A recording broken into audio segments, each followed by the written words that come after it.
ഇവിടെ വന്നിരിക്കുക മനുഷ്യനെ ചുറ്റിക്കാൻ. ഞാൻ എവിടെയൊക്കെ അന്വേഷിച്ചത് അറിയാമോ? ഇന്നലെ രാത്രി വീട്ടിൽ നിന്ന് ഇറങ്ങിയ ആളല്ലേ. അമ്മ അവിടെ കിടന്ന് അലമുറ ഇടുന്നു. എഴുന്നേറ്റ് വരൂ. വേലപ്പാരി പൊയ്ക്കോളൂ, എന്നെ ആരും വിളിക്കണ്ട. എന്താ ഇങ്ങനെ കൊച്ചു കുട്ടികളെ പോലെ? ആനയുടെ കാര്യം ആലോചിച്ചാണെങ്കിൽ അതൊരു ഭാഗ്യമായിന്ന് കരുതിക്കൊള്ളൂ. അന്ന് ഭാഗം വെക്കുമ്പോഴേ ഞാൻ പറഞ്ഞത് അതിനെ തീറ്റിപ്പോറ്റാനാവില്ലെന്ന്. പുറം പണിയാണെങ്കിൽ ഇല്ല, പിന്നെ എവിടുന്ന ചെലവിന്? വേറെന്താ വരായിക? അന്ന് ഈ ആനയ്ക്ക് പകരം ആദായമുള്ള വല്ല വസ്തുക്കളും പിടിച്ചിരുന്നെങ്കിൽ അത് മതിയായിരുന്നു നിങ്ങൾക്ക് കഴിയാൻ. ചെറിയമ്മമാര് കഴിയുന്ന കണ്ടില്ലേ? നിങ്ങൾ ഈ പ്രസംഗം നിർത്തുമോ? ഒന്ന് സ്വൈരായിരുന്നോട്ടെ. ഈ ശാഠ്യം കളഞ്ഞ് ബാല എന്റെ കൂടെ വരൂ. എഴുന്നേറ്റ്. കടന്നു പോകുന്നുണ്ടോ നിങ്ങള്? മനുഷ്യരെ ഭ്രാന്ത് പിടിപ്പിക്കാതെ. എനിക്കിതിൽ കാര്യ ലാഭമൊന്നുമില്ല, ഞാൻ പോയേക്കാം. എങ്ങനെ കഴിഞ്ഞൊരു സ്ത്രീയായിരുന്നു. അവരുടെ കണ്ണുനീര് കണ്ടാ ഞാൻ ഇറങ്ങി തിരിച്ചു. ഇനി എന്താ വെച്ചാ ആയിക്കോളൂ.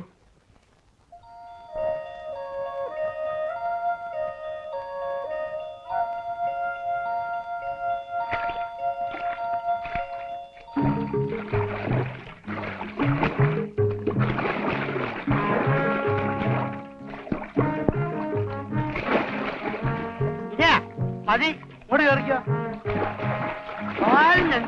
ആനയ്ക്കും കുസൃതി കുറച്ച് കൂടുതലാ. ഇങ്ങോട്ട് കയറിയില്ലേ നല്ല പെട കിട്ടും എന്റെ കയ്യിൽ നിന്ന്.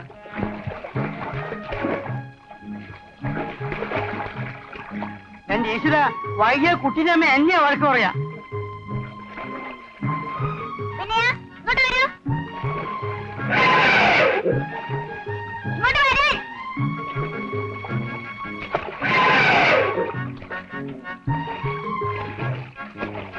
അപ്പൊ എന്നെ അത്രയ്ക്ക് വിലയില്ലേ അല്ലേ? ആ വാ വാ.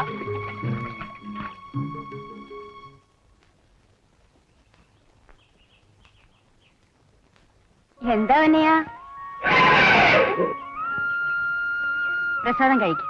വിനയനെ കൊടുക്ക ആദ്യം. എപ്പോ നോക്കിയാലും നിന്റെ ഒരു വിനയൻ.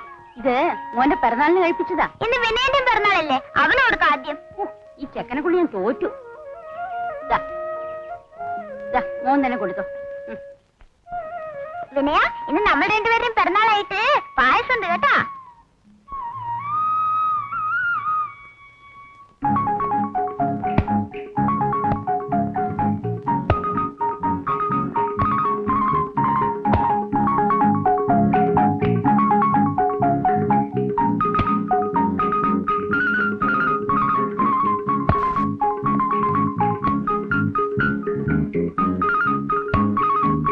മോനെ വാ, കളിച്ചത് മതി, ഇനി കുളിച്ചിട്ട് പഠിക്കാം. വാ. ബാല, വിനയനെ ദേവസ്വംകാർക്ക് വിറ്റുമല്ലേ?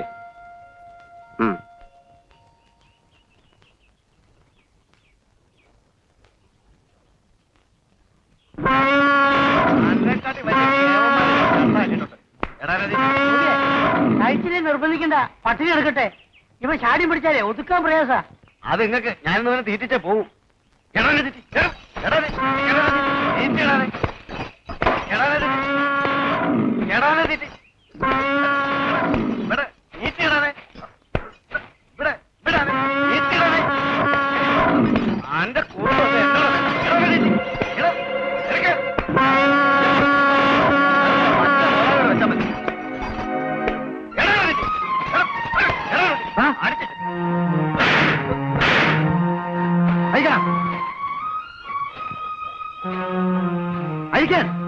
എന്റെ ഈശ്വര, ഈ ചെക്കൻ എന്തൊക്കെ അനക്കങ്ങളാ ഉണ്ടാക്കാവോ?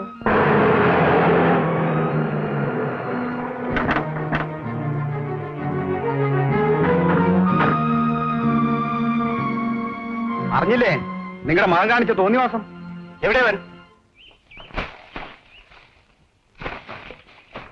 പാപ്പാനത്തില് ദേവസ്വം വക ആന കഴിച്ചുകൊണ്ടെന്നാൽ ചോദിക്കാൻ ആളില്ല. നീ ദേവസ്വം വക ഒന്നും ഞാൻ കൊണ്ടുവന്നിട്ടില്ല. വിനയൻ എന്റെ ആനയാ.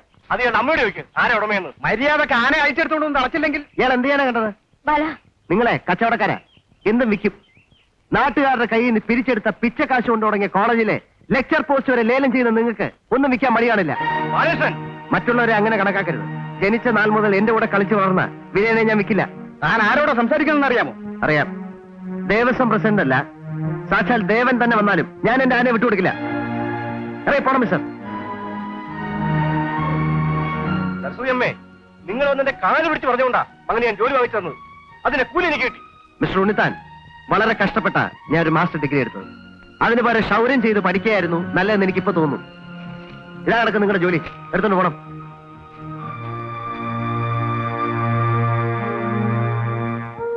അമ്മ ഈ കരച്ചിലും നിർത്തി ഞാൻ പറയുന്നൊന്ന് കേൾക്കൂ. എനിക്കിനി ഒന്നും കേക്കണ്ട. തെണ്ടി തിരിഞ്ഞു നടന്ന നിന്നെ ഒരിടത്താക്കിയിട്ട് കണ്ണടക്കണമെന്നായിരുന്നു എന്റെ മോഹം. നിനക്കതിന് ആഗ്രഹമില്ലെങ്കിൽ വേണ്ട. അമ്മ എന്നെ കുറ്റപ്പെടുത്തുകയാണോ? ഞാൻ ശ്രമിക്കാഞ്ഞിട്ടില്ലല്ലോ. ഒന്നിന് മാത്രം ആയില്ലേ നീ. പഠിപ്പ് കുറഞ്ഞാലും നിന്റെ പ്രായത്തിലുള്ള ആൺകുട്ടികൾ അധ്വാനിച്ച് കുടുംബത്തിലേക്ക് കൊണ്ടുവരും. നീ ഇപ്പൊ ചെയ്തത് പെറ്റമ്മയെ ചീത്താക്കാനല്ലേ? നാട്ടുകാർ മുഴുവനും അറിയില്ലേ? ഇനി ഞാൻ എങ്ങനെ അവരെ മുഖത്ത് നോക്കി ജീവിക്കും? നാട്ടുകാരെ സേവിക്കാനല്ലല്ലോ നമ്മൾ ജീവിക്കുന്നത്. വേണ്ട, നീ ആനയെ സേവിച്ചു കഴിഞ്ഞു. പക്ഷെ ഒരു കാര്യം, കാലാകാലം നിനക്ക് വെച്ചു വിളമ്പാൻ ഞാൻ ഉണ്ടാവുന്ന കരുതണ്ട. അമ്മേ, തുറന്ന് പൊയ്ക്കോടുന്നു. എനിക്ക് നിന്നെ കാണണ്ട.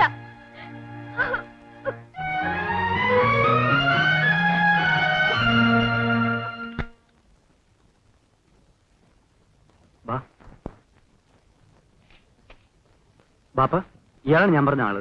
ആനക്കാരനല്ലേ? ആ, സാധാരണ കൂപ്പ് പോലല്ല ഇത്. കാട് കാണാൻ തന്നെ കുന്നുമലയും കയറി ഉള്ളോട്ട് പോണം. റിയാസ് പറഞ്ഞില്ലേ? ഉവ്വ്. ആ, 4 ദിവസം പണിയെടുത്തിട്ട് ഇട്ടിട്ട് പൊയ്ക്കളയരുത്. ഇല്ല. എന്നാ നാളെ തന്നെ പുറപ്പെട്ടോളൂ. റിയാസേ, ഈ പണത്തിന് വൗച്ചർ ഒപ്പിട്ട് വാങ്ങിക്കോ. ശരി ബാപ്പ.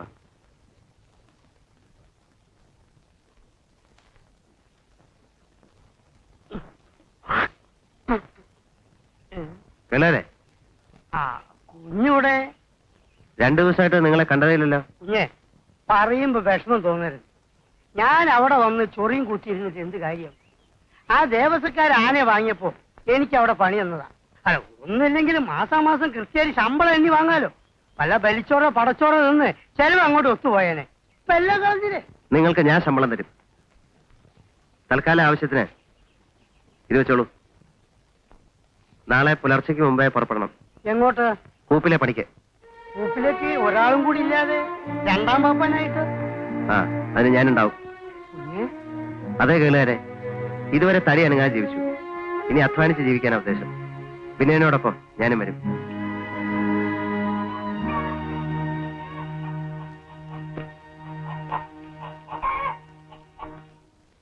എന്നെ ഭീഷണിപ്പെടുത്താനാണ് MLA കൂട്ടി വന്നതെങ്കിൽ അത് നടക്കില്ല. ഞാൻ കൂപ്പ് ലേലത്തിൽ പിടിച്ചിട്ടുണ്ടെങ്കിൽ അവിടുത്തെ തടി ഞാൻ തന്നെ വെട്ടിയിറക്കും. എങ്കിലത് കാണാം. ജയിലിരിക്കൂ. പിണങ്ങി പിരിയാൻ വരട്ടെ. സേട്ടു ഒന്നുകൂടി ആലോചിക്കും. മഠത്തിൽ രാഘവ പണിക്കരെ എനിക്കറിയാം. അനാവശ്യമായ അയാളുടെ മകനുമായി പിണങ്ങേണ്ട യാതൊരു കാര്യവും എനിക്കില്ല. പക്ഷെ എന്റെ പ്രയാസം നിങ്ങൾ മനസ്സിലാക്കണം. അന്ന് ലേലത്തിന് ഇയാളും ഉണ്ടായിരുന്നല്ലോ. കൂട്ടി വിളിക്കാമായിരുന്നില്ലേ? ചുമ്മാ സർക്കാരിന് കാശ് എറിഞ്ഞു കൊടുത്തിട്ട് എന്താ കാര്യം? പുറത്തു വെച്ചൊരു എഗ്രിമെന്റ് എത്താമെന്ന് കരുതി. പറ്റില്ല. തടി വെട്ടാനുള്ള എല്ലാ ഏർപ്പാടും ഞാൻ ചെയ്തു കഴിഞ്ഞു. നിങ്ങൾക്ക് ചെലവായ കാശ് മുഴുവനും തരും. പുറമെയാണ് ഞാൻ പറഞ്ഞ 5 ലക്ഷം രൂപ. ഇതോ വർഷങ്ങളായി എക്സ്പോർട്ട് നടത്തുന്ന ഒരു സ്ഥാപനമാണിത്. ഞങ്ങളുടെ വാക്കിനൊരു വിലയുണ്ട്. കൂപ്പിലെ മരം കണ്ട ഞങ്ങൾ പല ഓർഡറുകൾ ഏറ്റത്. പകരം നിങ്ങൾ തരുന്ന കാശ് അവർക്ക് അയച്ചു കൊടുത്താൽ മതിയോ? അപ്പൊ നിങ്ങൾ വിട്ടുതരില്ലെന്ന് തന്നെ? ഇല്ല. കുര്യാക്കോസ് വരും. ഇനി സംസാരിച്ചിട്ട് കാര്യമില്ല. ഇന്നലെ രാത്രി മുഴുവനും ഞാൻ ഉറക്കമൊഴിച്ച് അവനെയും കാത്തിരുന്നു. ഇന്ന് ഈ സമയമായിട്ടും ആനയും കൊണ്ടാവും പോയത്. വേലപ്പാരൊന്നും അന്വേഷിക്കൂ. ഇതിനൊക്കെ ഞാൻ ഇവിടത്തെയാ പറയുക. ലാളന കുറെ കൂടി. കൊച്ചുകുട്ടിയൊന്നും അല്ലല്ലോ. പറഞ്ഞിടത്തേക്ക് നടന്നില്ലെങ്കിൽ നടന്നിടത്തേക്ക് തെളിക്കുക. ഇവിടുന്ന് സമാധാനമായിട്ടിരിക്കണം. എന്ത് സമാധാനം വേലപ്പാര്? അവനെ കാണാതെ എന്റെ മോൻ എവിടേക്കാ പോയതെന്നെങ്കിലും അറിഞ്ഞെങ്കിൽ. അല്ല ഞാൻ വിളിക്കുന്നത് കേൾക്കുന്നില്ലേ? ഇത് അങ്ങോട്ടും അങ്ങോട്ടും ആഴം കൂടുതലാണല്ലോ. പക്ഷെ ആന അങ്ങോട്ട് വിട്ടിട്ട് നമ്മളോട് നീന്തേണ്ടി വരുമോ? എന്താ ഇങ്ങനെ ആഴം? വിരിയനെ ഒന്ന് രക്ഷിക്കണം. വിരിയ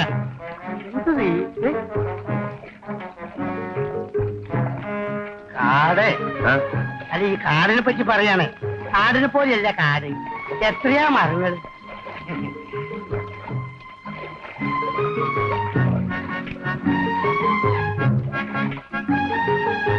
പിന്നെ ക്ഷീണിച്ചോ? ക്ഷീണിക്കാതെ എത്ര ആറും തോളും കടന്നു. ഇനിയെങ്കിലും പറയാം നമ്മൾ എവിടേക്കാ പോണത്. ഏതായാലും ഇത്രയ്ക്ക് എത്തിയില്ലേ? ഇനി എന്താ ഈ ഒളിച്ചു വെക്കണം? കാക്കയുടെ കഴുത്തി മണി കെട്ടിയല്ല നിങ്ങളുടെ സ്വഭാവം. നേരത്തെ പറഞ്ഞിരുന്നെങ്കിൽ നാട് മുഴുവൻ പാട്ടാക്കിയേനെ. അത് ഉറപ്പാ. അമ്മ പിന്നെ സമ്മതിക്കില്ല. ഇനി പറയാൻ നമ്മൾ എങ്ങോട്ടാ പോകുന്നത്? എവിടേക്കാ നമ്മൾ പോകുന്നത് കൂനം കൊല്ലിക്ക. ഊനം കൊല്ലിക്കോ? എന്താ